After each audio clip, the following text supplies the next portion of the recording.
Hello friends, நமக்கு எப்பயும் இந்த மணி கூட ஒரு லவ் அண்ட் ஹேட் ரிலேஷன்ஷிப் இருந்துகிட்டே இருக்கும். கவனிச்சிருக்கீங்களா? ஒரு சமயம் நிறைய பணம் இருந்தால் நல்லாயிருக்கும் அப்படின்னு நமக்கு தோணும். இன்னொரு சமயம் இந்த பணத்தினால தான் எல்லா பிரச்சனையும் வருது அப்படிங்கிற மாதிரி ஒரு வெறுப்பு வரும். எப்பவும் பணத்தை பற்றி நமக்கு இந்த ரெண்டு மாதிரியான சிந்தனை தான் இருந்துகிட்டே இருக்குது. ஆனால் நம்ம விரும்பினாலும் வெறுத்தாலும் பணம் அப்படிங்கிறது ரொம்ப முக்கியமான ஒரு விஷயம் நம்ம லைஃப்பில். உலகத்திலேயே அன்பு தான் ரொம்ப முக்கியம்னு நம்ம சொன்னாலும் நம்ம அன்புக்குரியவங்களை நல்லபடியாக வச்சு பார்த்துக்கிறதுக்கும் அவங்கள நல்லபடியாக ஒரு லெவலில் கொண்டு போகிறதுக்கும் பணம் ரொம்ப முக்கியமான ஒரு விஷயமா இருக்குது. நம்ம லைஃப்பில் இவ்வளோ இம்பார்ட்டண்ட்டாக இருக்கிற பணத்தை பற்றி நமக்கு எவ்வளோ நாலேஜ் இருக்குது அப்படின்னு கேட்டால் அந்தளவுக்கு நாலேஜே இல்லை அப்படின்னு தான் சொல்லணும். பணம்னு சொன்னதும் உங்கள் மனசுக்குள்ளே வர்றது என்னன்னு கண்டிப்பாக கமெண்ட்ஸில் சொல்லுங்கள். நம்மள நிறைய பேர் பணம்னு சொன்னாலே நினைக்கிறது என்னென்னா, நல்லபடியாக ஒரு நல்ல வேலைக்கு போயிட்டோன்னா பணம் நல்லா சம்பாதிக்கலாம், இல்லை நல்லபடியாக செட்டில் ஆகிடலாம், இல்லைன்னா நல்லதாக ஒரு பிஸ்னஸ் செஞ்சால் அதுலேருந்து நல்லபடியாக பணம் வரும், அதில் செட்டில் ஆகிடலாம். இந்த அளவில் தான் நம்மளுடைய பணத்தை பற்றின நாலேஜ் நமக்கு இருக்குது. ஆனால் பணம் நமக்கு லைஃப்பில் நிறைய வரணும்னு நினச்சோன்னா இந்த ஒரு நாலேஜ் மட்டும் பத்தாது. பணத்தை பொறுத்த வரைக்கும் எப்படி ஏர்ன் பண்ணுறது, எப்படி ஏர்ன் பண்ண பணத்தை இன்வெஸ்ட்மெண்ட் பண்ணி அதை எப்படி மல்டிப்ளை பண்ணுறது அப்படிங்கிறத பற்றியெல்லாம் நம்ம பேச போகிறது கிடையாது. இது எல்லாம் விட ரொம்ப ரொம்ப முக்கியமான விஷயத்தை பற்றி தான் பேச போகிறோம்.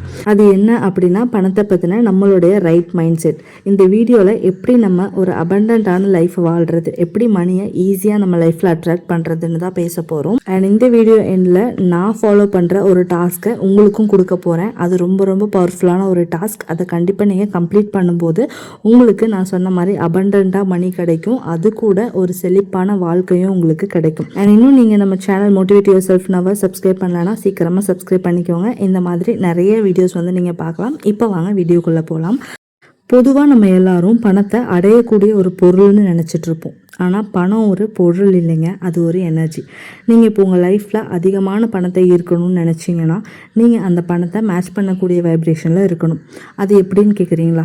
இப்போ நீங்கள் உங்களோட மொபைல் ஃபோன் எடுத்து உங்கள் ஃப்ரெண்டுக்கு கால் பண்ணோம் அப்படின்னா உங்கள் ஃப்ரெண்டோட நம்பர் எடுத்து கால் பண்ணால் தானே உங்கள் ஃப்ரெண்டுக்கு நம்பர் போகும். இல்லை வேறு யாரோடாவது நம்பரை கால் பண்ணிங்கன்னா அவங்களுக்கு அந்த நம்பர் போகுமா? கண்டிப்பாக போகாது. இதே மாதிரி தான் இப்போ நம்ம எஃப்எம்மில் ஒரு 95.5 எஃப்எம் வைக்கணும் அப்படின்னு போகும்போது அதை கரெக்டாக டியூன் பண்ணால் தானே 95.5 எஃப்எம்மில் நம்ம கரெக்டாக வைக்க முடியும். இல்லை 105 எஃப்எம் வச்சுட்டு நீங்கள் 95 எஃப்எம் வரல அப்படின்னு சொல்லிட்டு இருப்பீங்களா? ஸோ இதே மாதிரி தான் பணத்துக்கும். பணத்தை அட்ராக்ட் பண்ணணுன்னா அதனுடைய நம்பரை நம்ம கரெக்டாக டியூன் பண்ணணும். அதுதான் நம்ம வைப்ரேஷன்னு சொல்கிறோம். அந்த வைப்ரேஷனை எப்படி அடையிறது? அதுக்கு என்ன தேவை? Right mind set and right attitude. இப்போது ஃபர்ஸ்ட் லெசனுக்கு போகலாம்.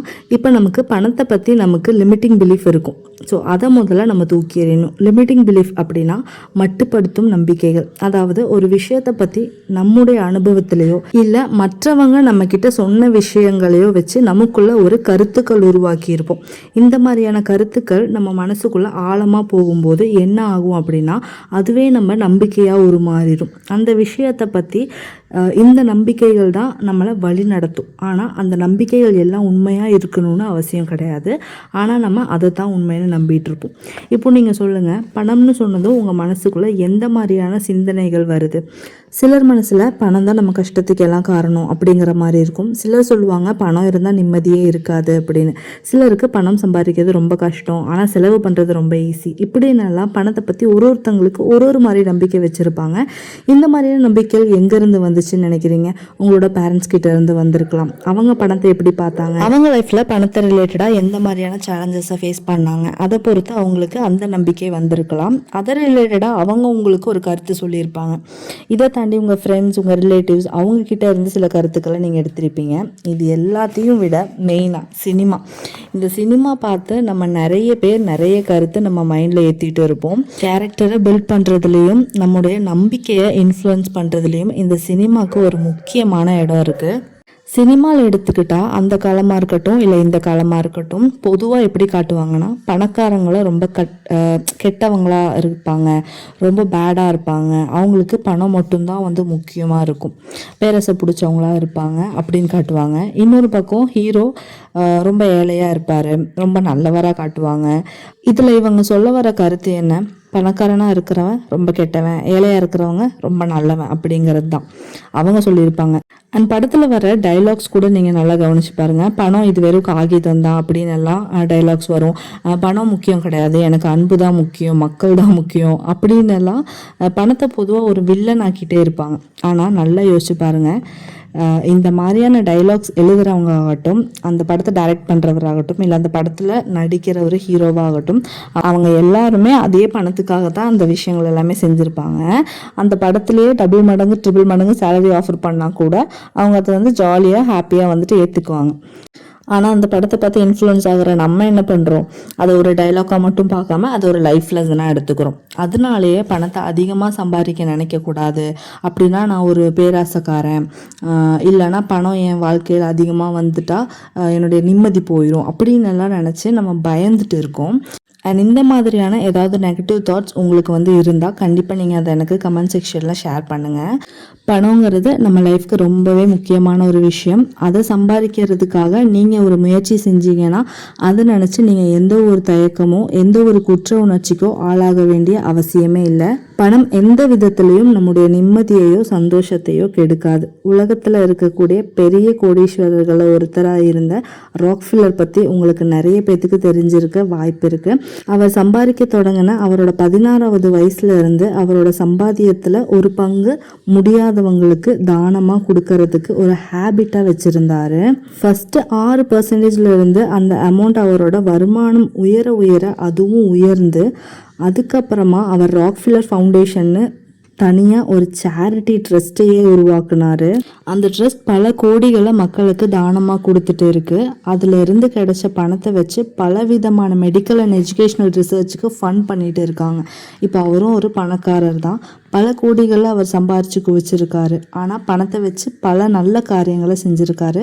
பல பேருக்கு பல வாய்ப்பு உருவாக்கி கொடுத்துருக்காரு. பல பேரோட லைஃபையே அவர் மாற்றிருக்காரு. நாமளும் ஏன் இந்த மாதிரியான ஒரு மிஷனை உருவாக்கக்கூடாது? நம்ம சேலரியில் கிடைக்கிற பெரும் பணத்தை நம்மளுடைய தேவைக்கு போக மற்றவங்களுக்கு பலனளிக்கும் விதத்தில் நம்மளும் யூஸ் பண்ணலாமே. அதனால தாங்க பணம் அப்படிங்கிறத நல்ல விஷயம் கெட்ட விஷயம்னு பிரித்து பார்க்க வேண்டிய அவசியம் இல்லை. அது போய் சேர்ற கைகளை பொறுத்து தான் அதனுடைய பயன்பாடுங்கிறது அமையுது. அதனால் பணங்கிறது எப்போவுமே நல்ல விஷயம்தான். இதை உங்கள் மைண்டில் ரொம்பவே ஆழமாக பதிச்சுக்கோங்க. இன்னொரு முக்கியமான விஷயம் என்னென்னா, இன்னையிலிருந்து பணத்தை பற்றி நீங்கள் என்னென்ன வார்த்தைகள் யூஸ் பண்ணுறீங்கன்னு நல்லா கவனித்து பாருங்கள். நிறைய பேர் இப்படி சொல்லுவாங்க, பணம் என் வாழ்க்கையில் முக்கியமே கிடையாது, அதுக்கு நான் முக்கியத்துவம் கொடுக்கறதே கிடையாது. இன்னும் சில பேர் பணத்துக்கும் எனக்கும் 7ஆம் பொருத்தம், அது எப்போவும் என்கிட்ட இருக்காது, என்கிட்ட எப்போவுமே அது வர்றதில்லைன்னு சொல்லுவாங்க. இன்னும் சில பேர் எனக்கு ஓட்டக்கை, இப்படி வர்றதுக்குள்ளே அப்படி போயிடும்.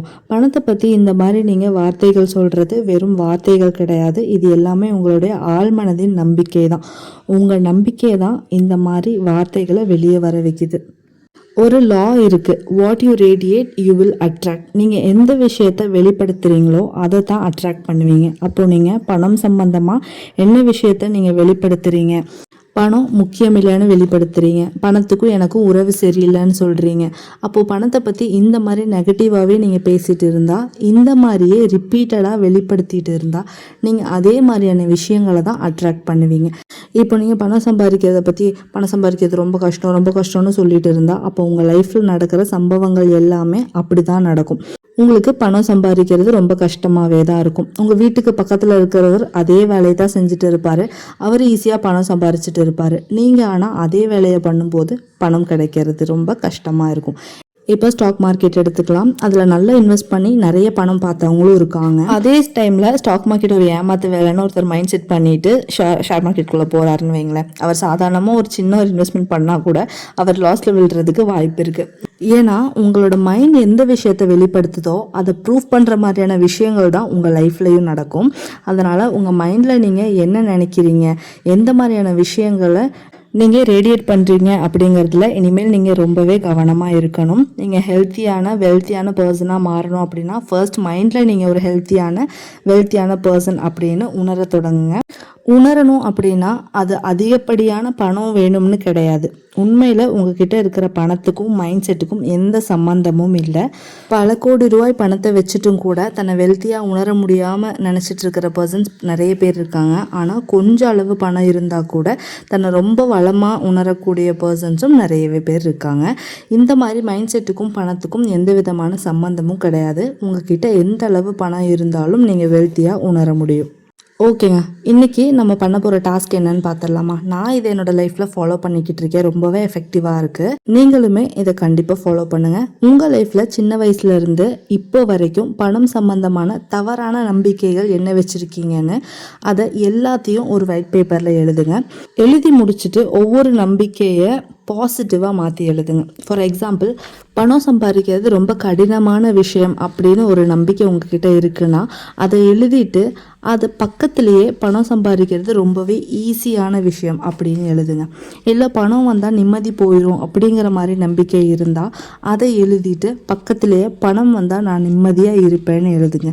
நான் ரொம்ப சந்தோஷமாக இருப்பேன், நான் எவ்வளோக்கு எவ்வளோ பணம் சம்பாதிக்கிறேனோ அவ்வளோக்கு அவ்வளோ மகிழ்ச்சியாக இருக்கேன், நிம்மதியாக இருக்கேன் அப்படின்னு மாற்றி எழுதுங்க. இனிமேல் நீங்கள் இந்த பாசிட்டிவாக மாற்றி எழுதுனீங்க பார்த்தீங்களா, அந்த சென்டென்ஸை தான் நீங்கள் தினம் தினம் இனி வாசிக்க போகிறீங்க. இதை செய்யும்போது இது உங்கள் ஆழ் மனசில் போய் தங்கும்.